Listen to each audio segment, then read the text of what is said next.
the game out with you today, Greg. It is 4 p.m. on Tuesday, and that means it's time for Joystiq Streams. Hello, everybody! Actually, no, we should try and do the Freakazoid voice that we were talking about earlier. Today on Joystiq Streams, we're joined by Supergiant Games, Greg Cassavin, and Joystiq's own reviews content director, Richard Mitchell. Hello, gentlemen. Hello. You just sound like a 1940s newsreel announcer.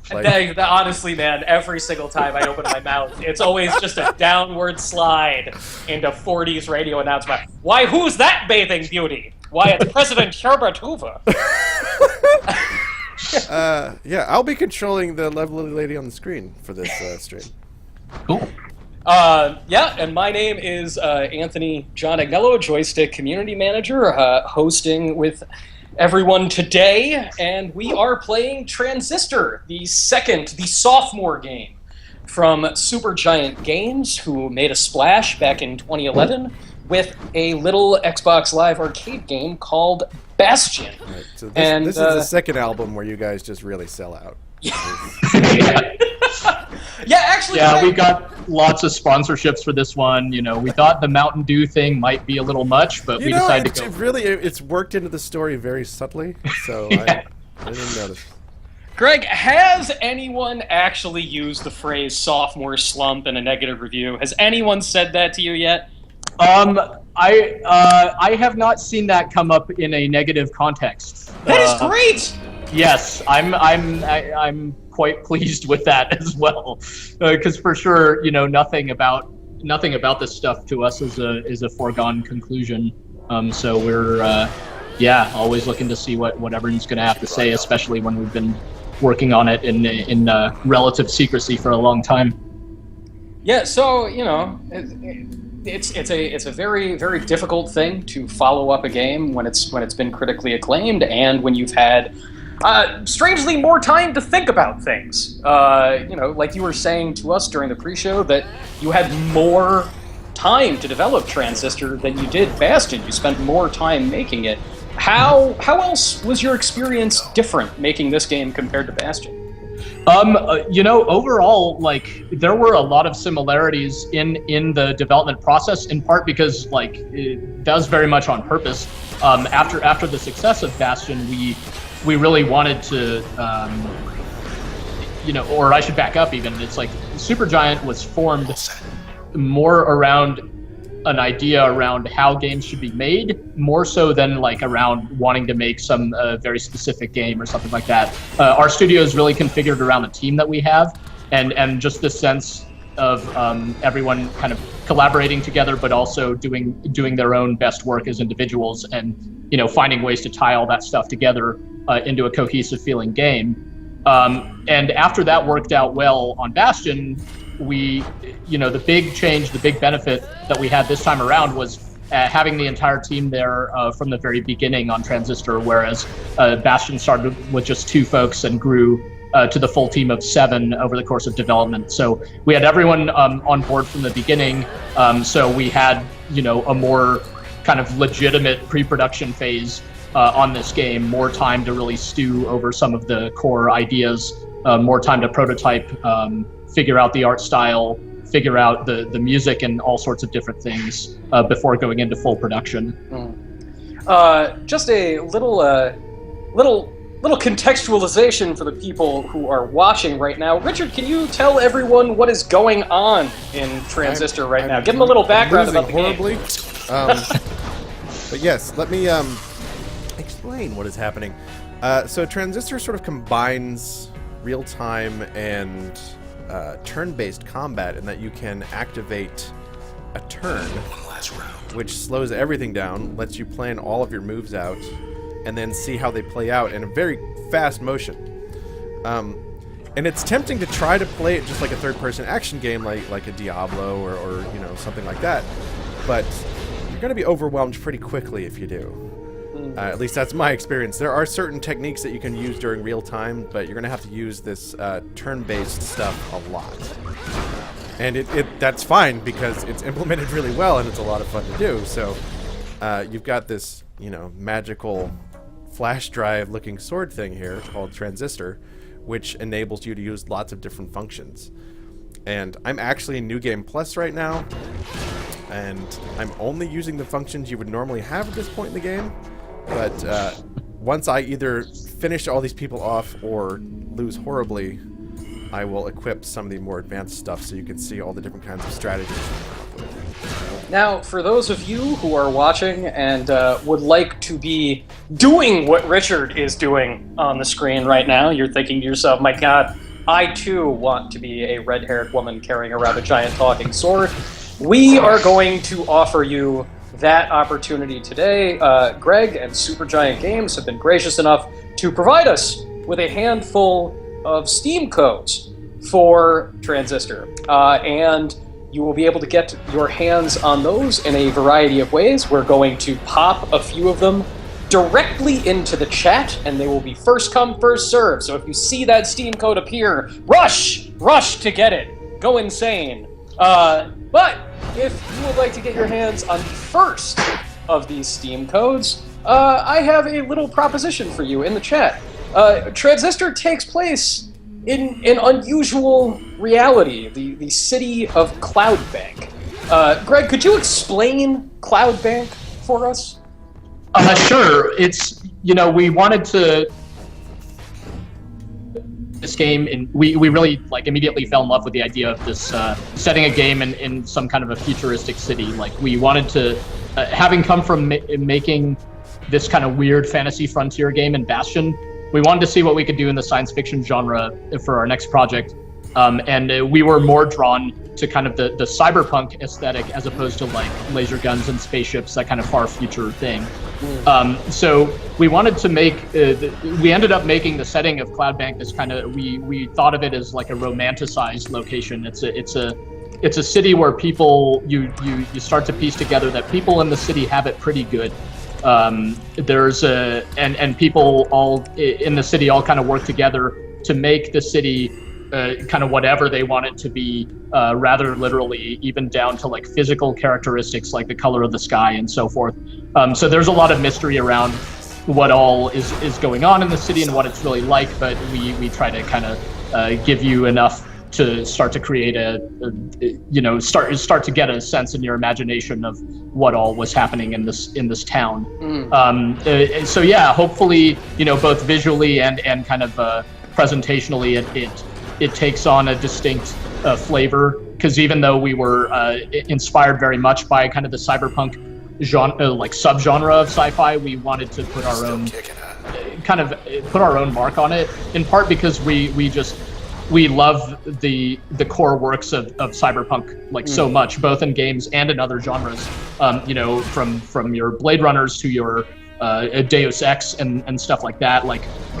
We want to make sure that what we make, it kind of has its own identity. So that's where a lot of the kind of specific ideas of the setting come from. So for everybody in the chat, you take what Greg has told you about the city of Cloudbank and tell us in the chat, in order to get a Steam code for Transistor, what type of business, what kind of steampunkian business would you operate in the city of Cloudbank? Get in there, and the one that we find, frankly, the most titillating and bizarre will get a copy of the game. Greg, it's so weird. Cyberpunk has had such an unusual renaissance in the past couple of years. We've seen some of the classics of video game cyberpunk come back. We saw Shadowrun Returns last year, and how difficult is it to come up with a version of that sort of story that will surprise people? How do you avoid the tropes that sort of define it and make something that is your own, like Transistor? Yeah, I mean that's a great question. I don't think there's an easy way of going about that. I think the thing about tropes and genre conventions is they exist for a reason. Often with very good reason, and from a storytelling standpoint, it could be tempting to just throw out those kind of moments, because you're like, oh, I want my story to be original, and I don't want to have the cliche of where I'm making an action game, but I'm not going to have the scene where the good guy is at the mercy of the bad guy, because that's totally cliche. Well, as it turns out, like I think instinctively as an audience, we expect those moments in a positive way. We just expect them to be interesting and to be grounded in the particular story that we're watching. So it's not sufficient just to take those things out and to change them. So I think it's a really tricky process. It's really important to respect the conventions of a genre before, and to understand why they exist before you kind of go about trying to subvert them. But in my personal view, I really like to take existing tropes and then just to kind of twist them somehow, make them play out in some unexpected way. And I think that by doing, I try to do that both in the story of Bastion and in the story of this game to some extent, where you go in with certain expectations, and hopefully those expectations are met, but maybe not in exactly the way that you would have assumed when you first set out. And hopefully that makes for like a pleasantly or like an interestingly surprising experience. Mm-hmm. I think surprise is super important though. Just in general, as a way of like making things that are interesting. If something is very predictable, it tends to be quite boring, I think. Eskar Gold has what I think might be the best idea for a cloud bank business. A business that offers robotic pets that serve you ramen. It's the serving ramen part that I really like. That's really what sells that. I like that. That sounds like something that could potentially exist in this setting. Indeed, that's great. So yeah, Eskar Gold, I would like one of those. Check your private messages here on Twitch for your code to Transistor, and this can be redeemed on Steam. Richard, so tell us about what you're doing here in the menus. Okay, so right now, trying to think and do this at the same time. What I'm doing right now is throughout the game you earn functions, and functions are basically your attacks, and they give you, these are your different abilities. So they serve as your basic attacks, they serve as the upgrades for those attacks, and they also serve for just passive boosts. And you can use any one of these functions in any three of those capacities, but only one at a time. So if like you have this favorite attack, but it also has a really awesome passive ability, you can't do both at once. Like, you're not allowed to do that. But what it makes for is it gives you a really interesting reason to actually sort of mix and match your different abilities and try them in different combinations. And I'm actually putting together probably one of my favorite setups right now. Yeah, Slowum, Siom in the chat is saying, is this New Game Plus? Yes, this is New Game Plus. And the vast majority of the functions that Richard is tooling around with at the moment are not available from the start of the game. Greg, we've seen a couple of questions from the crowd, and one of the popular questions coming from folks is, can we expect Transistor on mobile soon? Now, the game's only been out there for a week, and I'm sure that it is far too early to start talking about new other platforms, but I would be remiss in my duties if I didn't relay this question from the crowd to you. So, what is Supergiant Games' official statement on the state of other versions of Transistor? Yeah, so we totally appreciate the question, by the way, and it does come up for sure, and it's great to know that people want to play this game in more places. Though our stance is that we put all our focus into our PlayStation 4 and PC launch. The game just came out, just freshly released a week ago, and that's really all that we have planned at this point. We do plan to add a native Linux and Mac support for the Steam version of the game, but other than that, we have no other plans. That's not to say anything is ruled out. We just really are going to wait and see how all this launch stuff shakes out and how the team is feeling and so on, because we're a pretty small team here at Supergiant, and one of the nice things about being small is you don't have to plan too far ahead. You don't have to kind of overcommit to these kinds of things. So yeah, we'll just kind of see how it goes. So you and I were talking a little bit in the pre-show about the differences between, when you were working on Bastion and the creation of Transistor, because in just a few short years, the business of making a video game and getting it to the people has changed dramatically.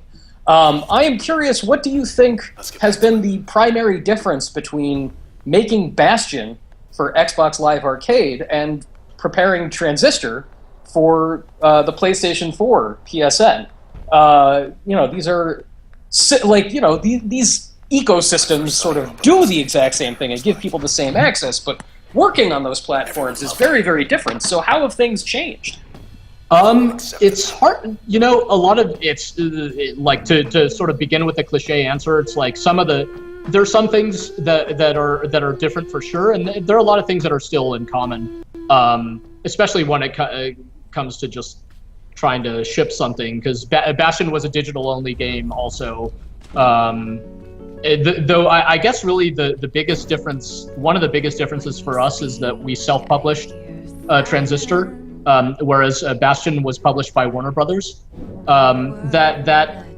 Now both these games were self-funded by our team, so really from a development standpoint, it's not really different one way or another.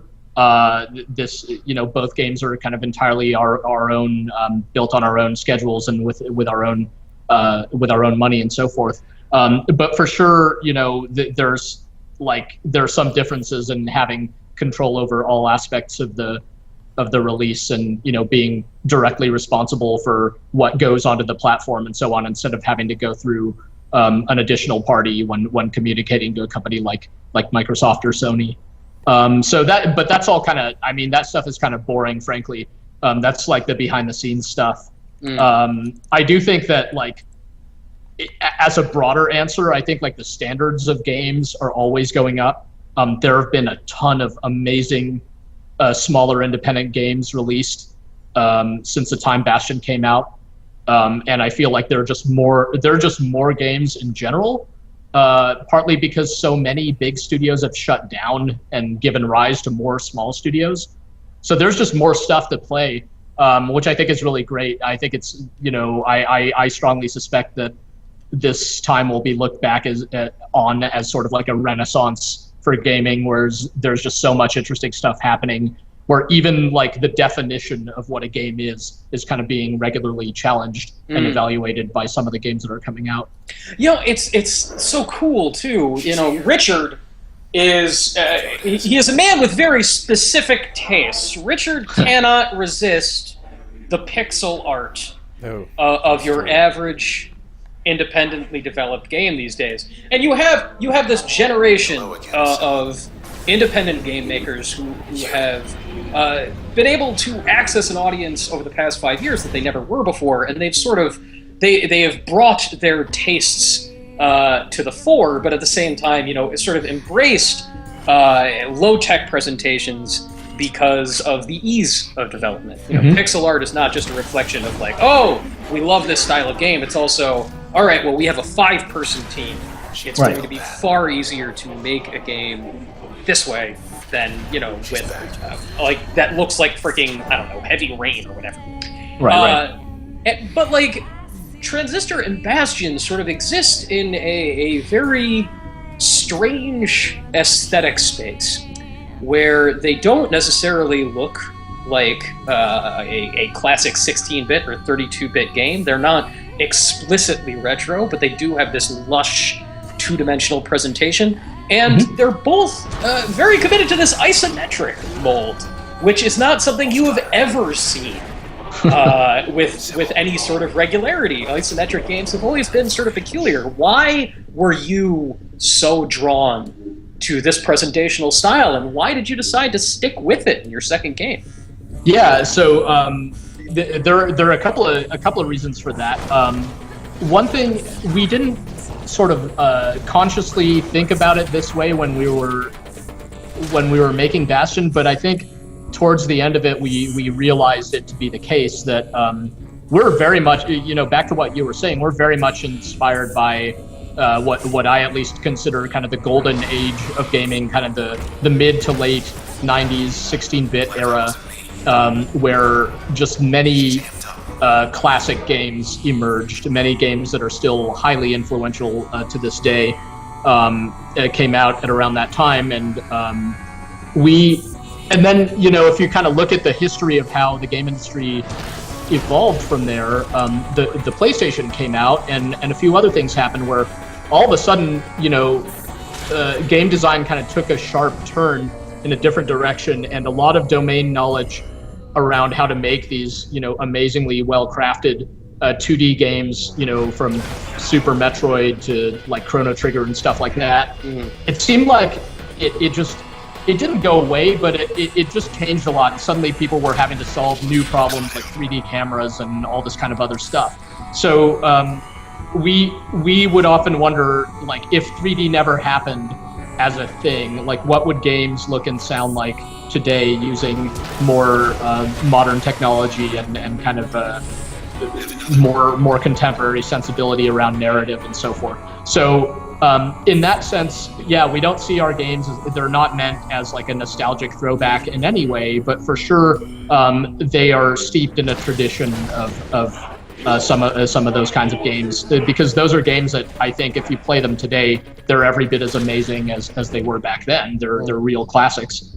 As to why we like the isometric perspective, we really love action RPGs. We really love Diablo and that whole genre. And when we set about making Bastion, we're like, that was just something that was appealing to us, and we thought about what are, you know, as a small team, how could we even compete with something like Diablo? How could we make a game that could stand out? And that informed a lot of the decisions that we made, you know, making a more narrative heavy game and making a more action oriented sort of game, that sort of thing. When it came to Transistor, we challenged every aspect. Like no aspect of this game was a foregone conclusion, but we came back around to this vantage point, you know, because we really like it. We were interested in making like a strategic feeling game. Several of us, myself included, used to work on strategy games, and this point of view just says, it kind of provides a strategic overview while at the same time allowing you to kind of showcase the environment art, which was going to be important to us on this game. So it just made a lot of sense. We felt like we had a lot of stuff we still wanted to explore in this particular domain. Ladies and gentlemen who are not Twitch Turbo users, we are going to disappear for a little 30-second break here, and we will see you momentarily. For those of you that are Turbo users, you're just going to keep hearing us talk. When we come back from these 30 seconds, we'll be giving away another copy of Transistor, and see you in a sec. Greg, it's really funny, you know, just talking about like how the current sort of climate of making games it allows you to sit there and like say, why don't we take a project that just completely explores, you know, this other like possible evolutionary branch of game development. Like if all of these things didn't happen from the era of classics that so inspired us, like what would it look like if there hadn't been 3D? I love that you can have that opportunity, that you can make that game.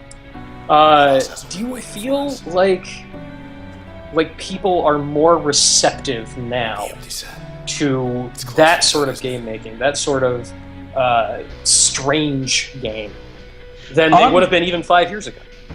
So I think so the short answer is yes, for sure. I think like game audiences are regularly demonstrating like an unlimited appetite for novelty, just for like interesting stuff.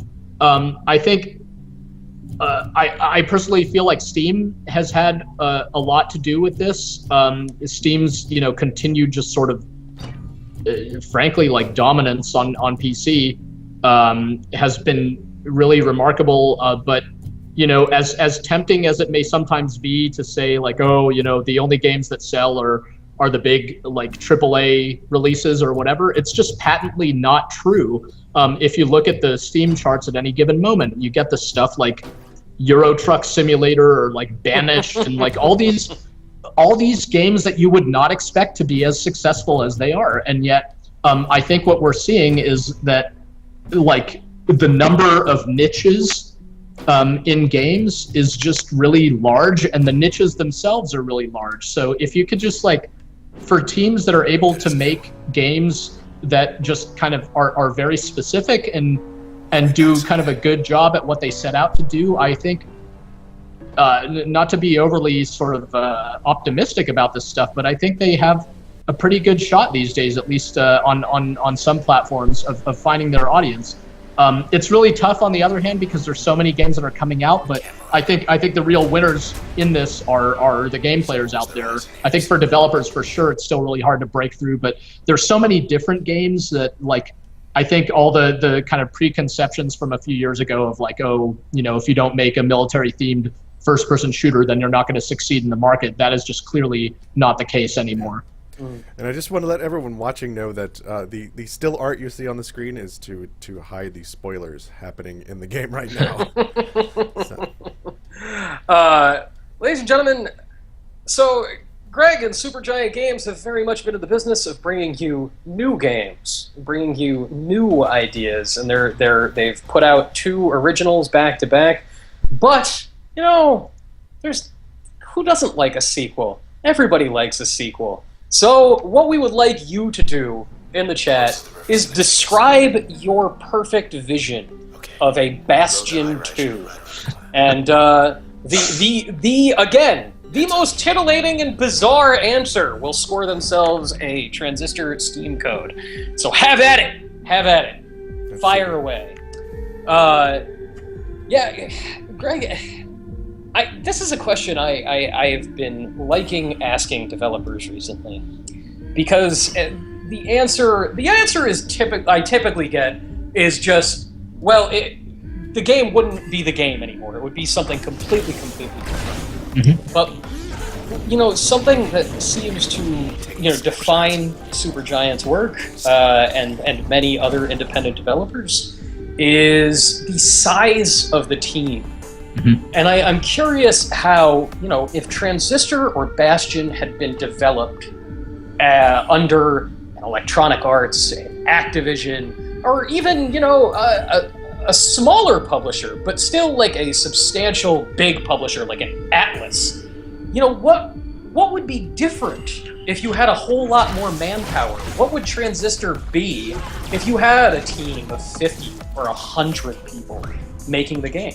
Yeah, it's a great question. I mean, it rings true for me personally, and for I think a lot of us on the team, because we come from some of those studios. I met Amir and Gavin, the co-founders of Supergiant, while working at Electronic Arts specifically.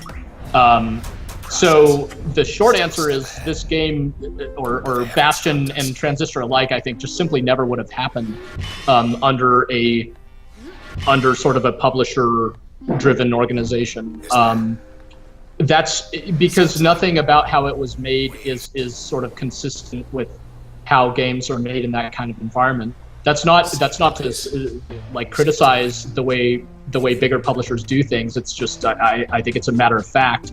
To give you a specific example, there was no pitch for Bastion.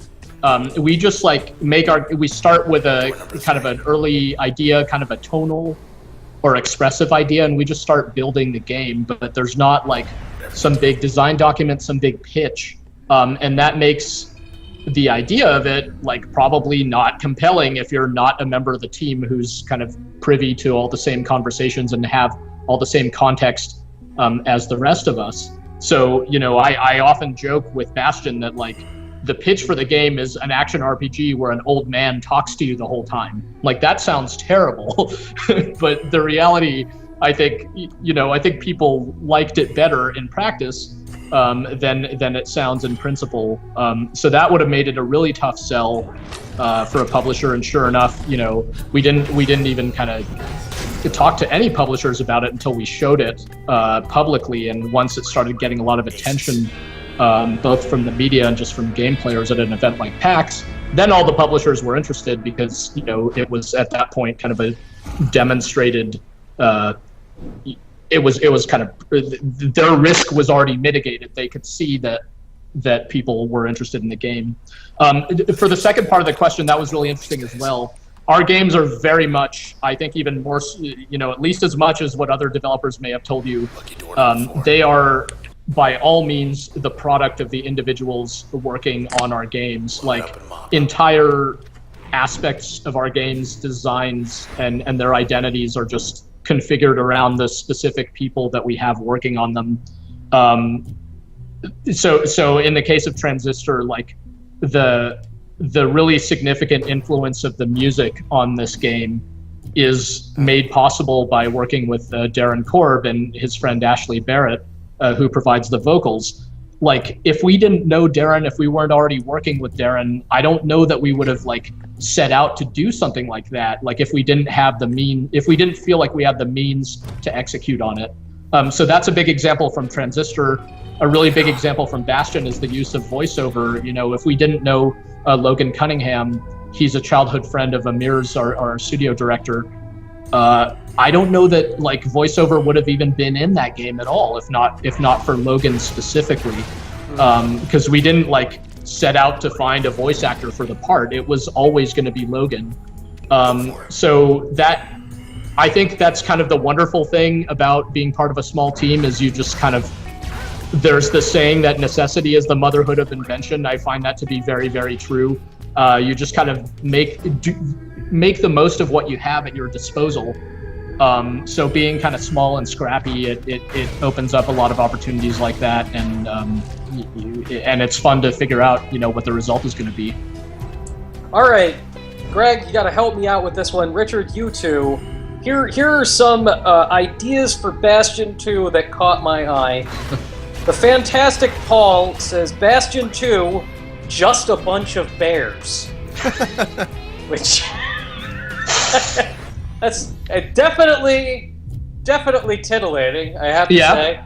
Brother Eggplant has Bastion 2, a Kinect-only sequel where the player narrates the game and their character's attack power is equal to how badass their voice is. I don't know. Microsoft just split the market with the Kinect. I don't know if you want to... Trials fan says, in Bastion 2, you actually go back to fully prevent the calamity, and in the end, undo your own existence. Okay. And The Loving Dead has Bastion 2, the kid has a kid who is himself an old man. Whoa. So it's like the curious case of Benjamin Bastion is what we're getting. Yes, the curious case of Benjamin Bastion. Very nice. What are you guys leaning towards? Those last two are pretty cool. Yeah? Yeah, So I'm liking that last one, mostly because the of that last awesome one? joke I made. Yeah, that's a good joke. Well, The Loving Dead gets the copy of Transistor for the curious case of Benjamin Bastion. Nicely done, The Loving Dead. Now you can go and check your private messages in just a moment. Now, Greg, I have a question for you. Having played through Transistor and sort of absorbed a lot of the story surrounding it, is it connected to Bastion in any way? Well, now, what do we got? Is the official answer to that question. Because I can see these existing... here's my theory. I think I put this on Twitter. Is that I think Transistor is actually a prequel. That's my theory. That's an interesting theory. Like, I think, my blanket answer to these kinds of things is like the game itself is the canon. Sure. Like if I promise to never give a straight answer to these kinds of questions, I think, ever, because I personally find that like I find that the whatever intrigue comes from thinking about something like that is like way better than just going like, oh yeah, of course it is. That's true. Or Actually, like, no, totally you were agree with totally wrong. Like, you shouldn't have thought that. That was no. How could you think such a thing? But just to add a little bit more to that, I mean, our like one of our foremost goals with this game, like across all aspects, was just to see it, like, we really wanted to make a game with its own distinct identity. It was really important to us that people be able to play this game like very much on its own terms, and if we felt like they were just like thinking about Bastion the whole time, we would not have been happy with that. So that's really, because again, like back to, you know, ideas for Bastion 2, it's like if we just wanted to make something directly connected to our previous game, obviously we could have done that. And instead we chose to go in this other direction. So we wanted to make something that felt like its own thing, very much so. But if people find certain common ground or themes between them, we think that's cool too. You talked a little bit about, you know, the idea of creating sort of a cyberpunk-ish universe and not necessarily trying to avoid tropes. You know, that there's some tropes that people expect, but at the same time, I think what's really interesting about the world of Transistor is, in fact, even just trying to explain it to people is difficult, because it's like the whole world exists inside of a computer system. Like, all the people you are seeing are what, basically programs or functions, and you know, they get to vote on what color the sky is going to be that day, and it's fascinating and yet really difficult to explain to people. I'm not sure if I even have a question. It fascinates me. No, that's cool. I mean, I think that's wonderful. I think, like, the thing you said about how all the characters are computer programs or whatever. I don't know that everyone necessarily even sees it that way, which I think is great. It's like I think part of I think part of making an interesting setting for a game is it has to feel almost bigger than the story, if that makes sense. It has to like make you think about what else is going on in this world and what it's really like, and hopefully you get a satisfying amount of information and closure through the course of the story, but at the same time feel like it is this kind of vast and interconnected world. I mean, I think for sure we wanted to something we were thinking about early on is the idea that, like, this is how to put it, that this is like truly kind of a video game world, not in like an ironic self-referential way, but just because that's quite literally what it is. Like, you are playing this video game, and we wanted to see if we could embrace that and kind of contextualize a lot of the tropes of video games, rather than either throw them out or give them no context, which we also don't like. Like, we don't like conventions like things. A typical example for me is like regenerating health in games, which I think comes. You could point to Halo as the first-person shooter that popularized that. Yeah. And in Halo, I think like regenerating health is given like wonderful context. It's like a big part of who you are. It's a big part of your badass suit, and the reason why you live through every horrible thing that happens in that game, whereas everyone else dies. And then everyone else just started putting that in their games without necessarily being as thoughtful about it. In some cases, they just started using it as a convention. It's fine. I don't think it bothers most people, but I mean, for me, it kind of bugs me personally as a game player. I really like when games try to contextualize their design decisions.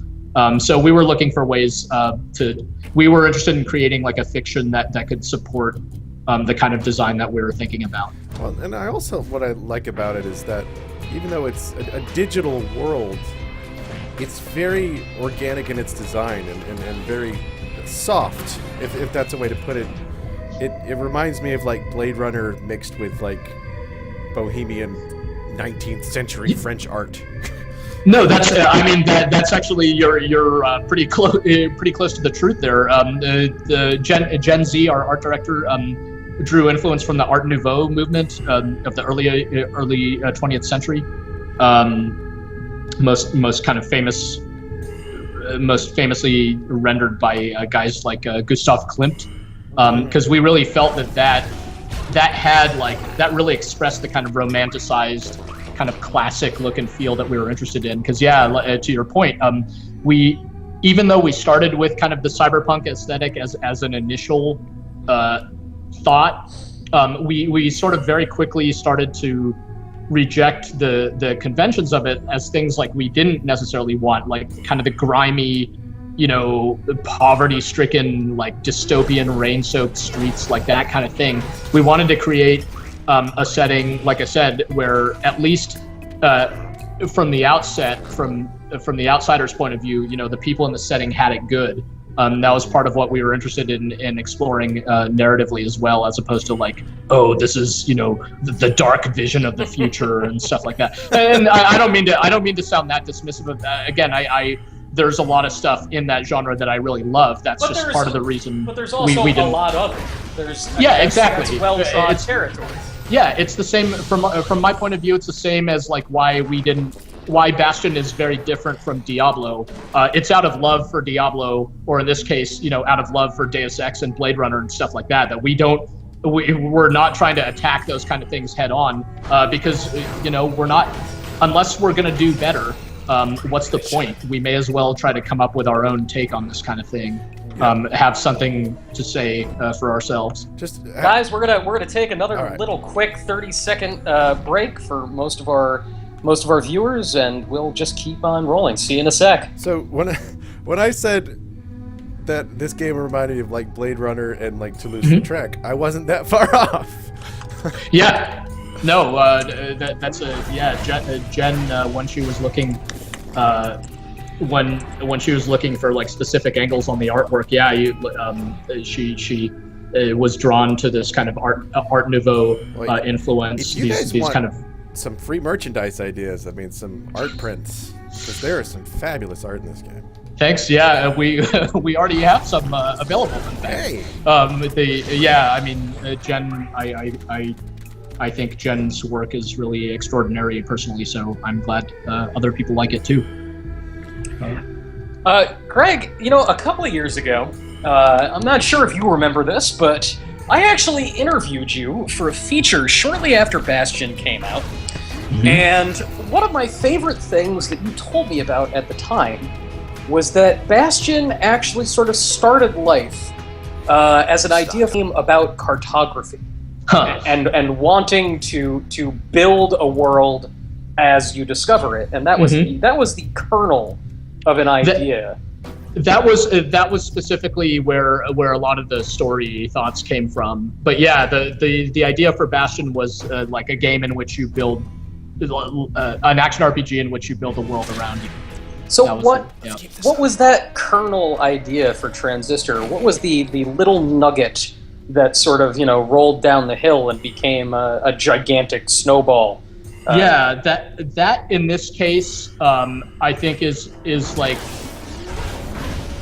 I don't have, like I said, I don't have like kind of a pitch for it, but for sure the ideas that we were thinking about up front and that stuck all the way through was the sense of like a science fiction themed action RPG that has a thoughtful pace where you can dictate the flow of the combat, and that sort of combines the pleasures of classic turn-based games and tactical RPGs with the kind of immediacy of a real-time action RPG.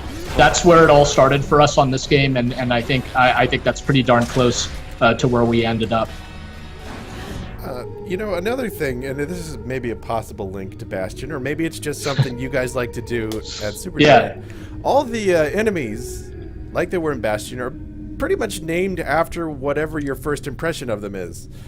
So, the first enemy that pops up, the Transistor, which is your giant sword, like, what's this creep? And for the rest of the game, it's a creep. And, the first pseudo-boss character, it's like, man, look at this jerk. And that's the name of the character. It's a jerk. Is that just something you guys enjoy doing?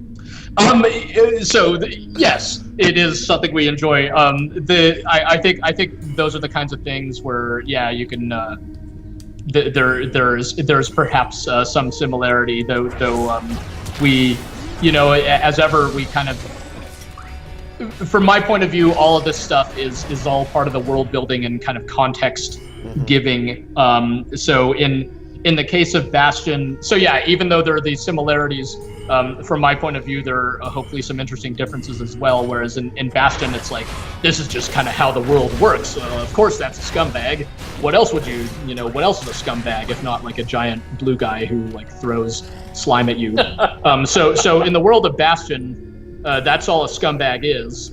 So in that game, we kind of played with colloquialisms like scumbag and pecker to come up with these kinds of enemies. Whereas here, it's more kind of deliberately colloquial and kind of saying something even about the. It's playing with the interface. It's kind of playing with your understanding of the world. That these strange things that you're encountering, they're being defined by this voice's kind of first reaction to them. So it's hopefully it's humorous, but hopefully it's kind of interesting as well. And we just find it a lot more. I just find it more interesting than like I could have, we could have named them, Model ZX7 whatever. And well, it's really we want to take a different approach because the name tells you what the thing is, and I mean, so you remember what it is that they do. Like the snapshot characters that you see floating around, they actually do take pictures of you, which obscures your vision, and it lets you know sort of what its role is. And so for that, I think it works really well. Yeah, thanks. Yeah, for us, it's all about like we just want to give our games a specific personality, and I think this kind of goes back to a lot of the stuff I'm saying. We'd rather it be kind of specific and idiosyncratic and kind of weird than just kind of vanilla and just another. And I don't think we go out of our way to make stuff weird for its own sake. We just do stuff that's appealing to us as individuals. As people kind of involved with different aspects of this game's craft, and it's all aimed to be in service of the world building and kind of the particular tone and feel. So we want to have kind of a we don't want the tone of our games to be monotonous. So that means having sort of a relatively broad emotional base of content. So there's some humor, there's some, you'll laugh, you'll cry, that sort of thing, as opposed to like everything is just dreary and deadly serious all the time and so forth. Because I don't think that's how real life is either. I think even when things are really dismal, sometimes, people can use humor to deal with really difficult situations. I find that kind of stuff. I find that kind of stuff really interesting from like a writing perspective and from a story perspective, just kind of keeping people on their toes emotionally instead of just in one mode. Greg, do you think that a lot of people are looking for like really good writing in a video game at this point? I feel like, and it's just pure observation, and I don't have data to back this up, but it seems like 5 years ago, you were still predominantly running into a culture of saying, I don't care what the story is in a game. I just don't care. As long as it plays well, then it's a good game. And even a contingent of developers who, sort of came from the philosophy of, well, a story has no place in games. We're not here to tell a linear, written narrative. If there's any kind of emergent narrative, something that is born out of a player's personal experience, that's what it is. But we're not going to try and just tell an explicit story. Do you feel like that's changed, and why? Like, why do people want story now? So this may come as a surprise to you, I don't know. I personally feel like it has not really changed that much. In direct answer to your question, I don't necessarily think that a lot of game players go like looking for a well-written story, but I think they can tell when they're playing one, and I think they always appreciate it. I think like any aspect of a game, when something is well crafted, it's better than when it's not. And that holds true of the writing and the storytelling. I think in a lot of the best cases, sometimes the writing of something can just come off as like a pleasant surprise of like, that's not even why people signed up for the thing, but it turned out to be, a remarkable strong suit.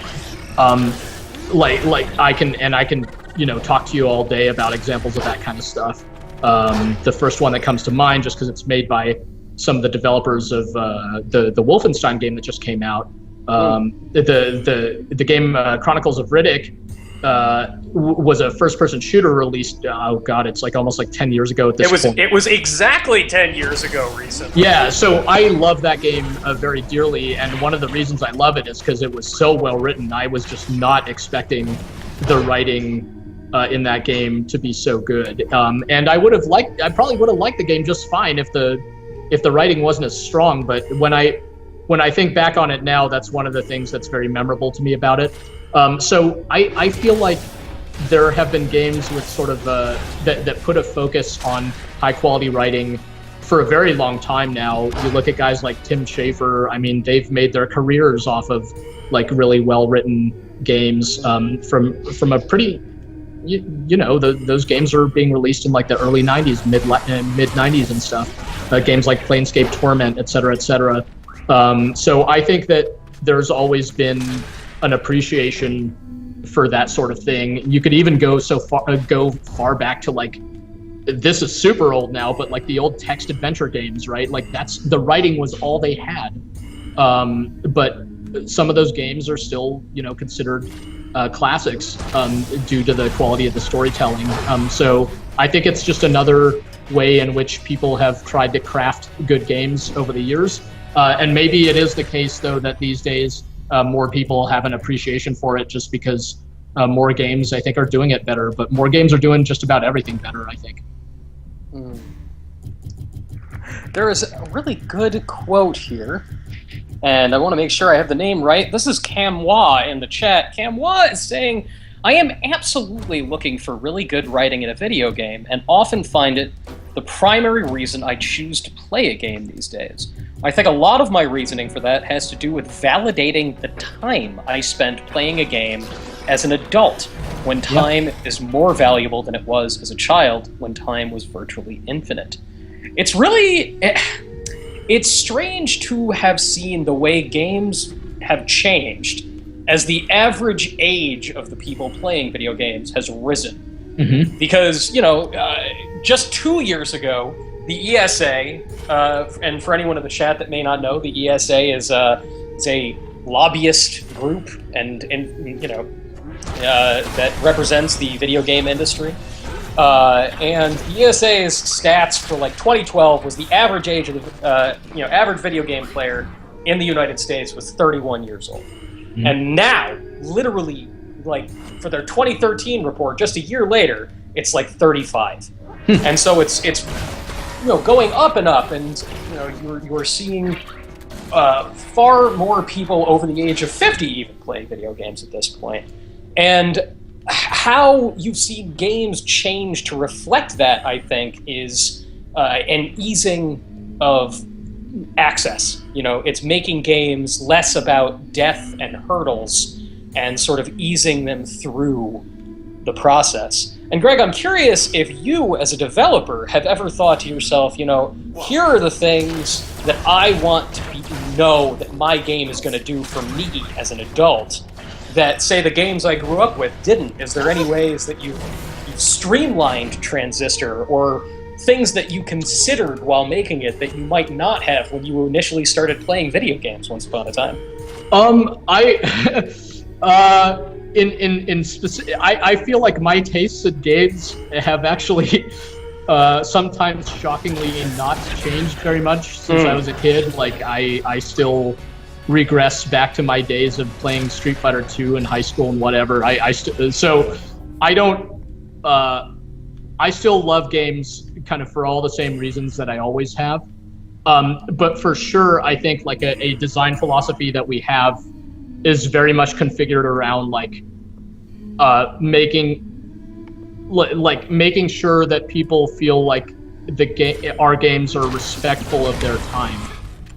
We don't like to pad our games with extra content. We'd like to just make it feel like a tight and complete experience that has like a good amount of replay value if you want to sink your 20 or 30 hours in or whatever. But if you just like, if you're not that kind of person and your gaming time is precious, we want to make sure you feel like our games are very kind of jam-packed with interesting stuff. So yeah, people ask during development, like, how long is the game and stuff like that. And like, we don't target like some number of gameplay hours because it's not about that for us. It's easy to make a game long. It's a lot harder to make it kind of well-paced and feel like it's kind of rewarding of your time. So I think that's really the main way in which we try to, I think, yeah, our games are somewhat different than if you go back and play like a 80s or 90s console game that are very much based around just straight up trial and error, just constantly killing you off. Our games are not like that. They are more narrative driven. We want you to be able to kind of get through them if you put forth a reasonable effort. Of course, again, there are so many options out there, and you got these things like Dark Souls that I think really go against the people's preconceptions around what is okay in that regard. Dark Souls obviously is like the super challenging game, but people really absolutely fell in love with it, even though it seemingly goes against a lot of the kind of common wisdom of like, the game should make sure everyone can get through it and it's not too hard and there's tons of tutorial all over the place. I'm glad that there's stuff like Dark Souls out there to challenge some of those ideas as well. Everybody, here's a little something. I would like you a question. I would like you to complete this sentence in order to win a copy of Transistor on Steam. Tell me, what is Richard Mitchell really good at? First person to answer what Richard Mitchell is really good at in the chat. It's a trick question. This copy of Transistor. It's so funny, Greg. It's not just the best service of time. I always want to be able to replay a game, Mm-hmm. And not necessarily to see things that I didn't see the first time. I look back, and you were talking about those sort of foundational classics from like the 90s, something like Street Fighter. I like that you could go and play a game like Mega Man 2 in a couple of hours, and then go back and revisit it. And I like the fact that Bastion is not by any means a short game, but it is short enough that if I have like a long weekend, I can play that through again and again in a couple of sittings. And that to me is something that, I don't understand why there is this idea that value comes from length for some reason. Yeah, I do totally get it as when I was a kid, I could afford sometimes one game every couple, games were the thing I loved more than anything else. And but which game I got made a really big difference to me, and if I could blow through that game in a day, it could be bad for me because I'm like, oh man, now I'm stuck, playing the same old game. I wanted this to last longer.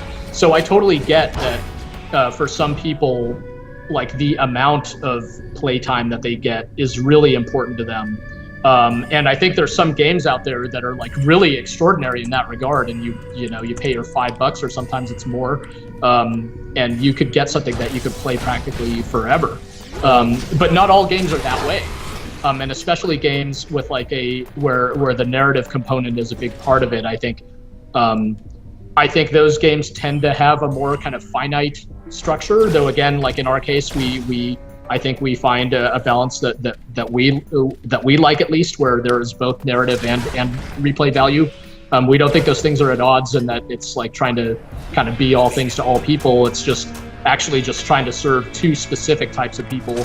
One, a person who just wants to be able to finish a game in a reasonable amount of time, and two, the person who wants a lot of meat on the bones of the thing and just to really get in depth with the game systems and dig deeper.